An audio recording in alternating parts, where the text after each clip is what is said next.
హరీష్ రావు కూడా చాలా ఘాటుగానే ఆరోపణ చేసినటువంటి పరిస్థితి చూసాం. దీంట్లో అసలు ఏం లేదు, తప్పుల తడకగా ఉంది, పూర్తి స్థాయిలో ఎవరు కూడా దీంట్లో స్కాలర్స్ లేరు, ఇట్లాంటి ఆరోపణలు కూడా మీతో పాటు మిగతా వాళ్ళందరి మీద కూడా ఆరోపణ చేసినటువంటి పరిస్థితి ఉంది.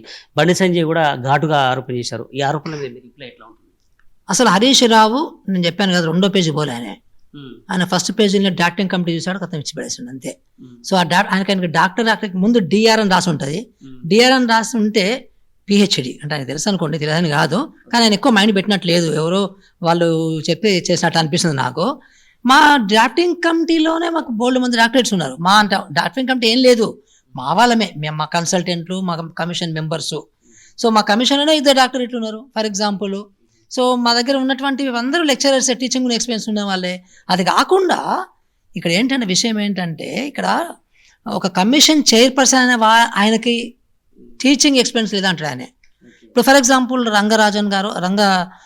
కస్తూరి రంగన్ గారు ఉన్నారు, మొన్న ఎన్ఈపి చైర్పర్సన్. ఆయన ఏం టీచింగ్ అనుభవం ఆయన కాదే, ఆయన ఇస్రో సైంటిస్ట్ ఆయనే, రైట్. సో అట్లాగే ముదిరియార్ అని ఒక ఫేమస్ ఒక ఇతను ఉన్నారు. అలా ఉంటే సార్, బండి సంజయ్ అయితే ఒక అర్బన్ నక్సలైట్ లాగా ఆకునూరు మురళి గారిని టార్గెట్ చేసి మాట్లాడారు. దాన్ని ఎట్లా చూసారు? బండి సంజయ్ కేంద్ర మంత్రిగా ఉన్నారు. ఇప్పుడు అర్బన్ నక్సలైట్ అని ఆయన ఎవరిని కాదంటున్నాడు చెప్పు? అందరూ అర్బన్ నక్సలైట్లే కదా. అంటే బీజేపీని అపోజ్ చేస్తే అర్బన్ నక్సలైట్లే. రాహుల్ గాంధీని అర్బన్ నక్సలైట్స్ అంటారు, నరేంద్ర మోడీ గారు ఇక్కడనేమో ఈ రామచంద్రరావు గారు అందరినీ మమ్మల్ని అర్బన్ నక్సలైట్ అంటారు. అసలు ఆయనకు నక్సలైట్ అంటే అర్థమైందా అనేది డౌటే. అసలు నిజంగా నక్సల్బరి అంటే ఏంది, నక్సలైట్ అంటే ఎవరు, అసలు సిపిఎం సిద్ధాంతం ఏంటి? సో మేబీ ఢిల్లీలో ఉన్న ఆర్ఎస్ఎస్ వాళ్ళకి వాళ్ళందరికీ అర్థమై ఉంటుంది, కానీ బండి సంజయ్కి అసలు ఐడియాలజీ మీద ఉందా అనేది నాకు ఏం అర్థం కాలేదు. బట్ ఇక్కడ విషయం ఏంటంటే, లోపలికి వెళ్ళి 434లో కనీసం ఒక 20-30 అన్నా కానీ వాటిని చదివి అర్థం చేసుకొని మాట్లాడితే బాగుండవు. ఉత్తగానే అసలు అర్బన్ నక్సలైట్ కాబట్టి ఎందుకు పనికి రాదు అనడము, లేకపోతే డాక్టరింగ్ కమిటీలో డాక్టరేట్లు ఉన్నారా లేరా అని ఆయన హరీష్ రావు అనడము, ఇది కరెక్ట్ కాదు. లోపల మసాలా ఏంటి, లోపల ఎన్ని రికమెండేషన్స్ ఉన్నవి, ఏమేమి అవుతుంది, ఏమేమి కావు, దాని మీద ఒక స్పష్టంగా ఆయన విశ్లేషణ చేసుకొని వాళ్ళు చక్కగా, అంటే మామూలుగా ఫారెన్ ఎట్లా ఉంటారంటే, అమెరికాలో ఎట్లా ఉంటారు, యూరోప్ ఎట్లా ఉంటారు, ఏదైనా ఒక రిపోర్ట్ వచ్చినా, బడ్జెట్ వచ్చినా దాని మీద విస్తృతంగా విశ్లేషణ చేస్తారు, ఒక గ్రూపులా కూర్చొని దాని తర్వాత వస్తారు, మన దగ్గర ఫస్ట్ పేజ్ అది వచ్చేస్తారు అంతే. అంటే ఇక్కడ కాంట్రవర్సీ సబ్జెక్ట్ కొద్దాం. ఆల్రెడీ మీరు స్టార్టింగ్లో కొంత చెప్పి వదిలేశారు.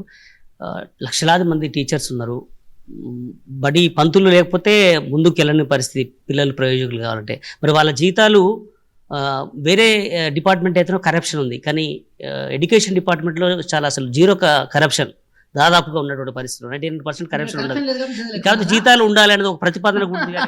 ఇది చాలా చెత్త ఆర్గ్యుమెంట్ మీరు చేస్తున్నది. అంటే కరప్షన్ లేదు కాబట్టి జీతాలు ఎక్కువ ఉండాలనేది తప్పు, చాలా తప్పు. అదే మన యొక్క సొసైటీ ఆలోచన విధానం ఇట్లా ఉంది. అంటే కరప్షన్ ఉండాలి, సో కరప్షన్ ఉంటే జీతాలు కొంచెం తక్కువ పర్లేదు. అది ఎంత దారుణమైన ఆలోచన. అట్లా వాళ్ళు ఎవరు అట్లా ఉండరు, మీరే అట్లా అంటున్నట్టు నాకు అనిపిస్తుంది.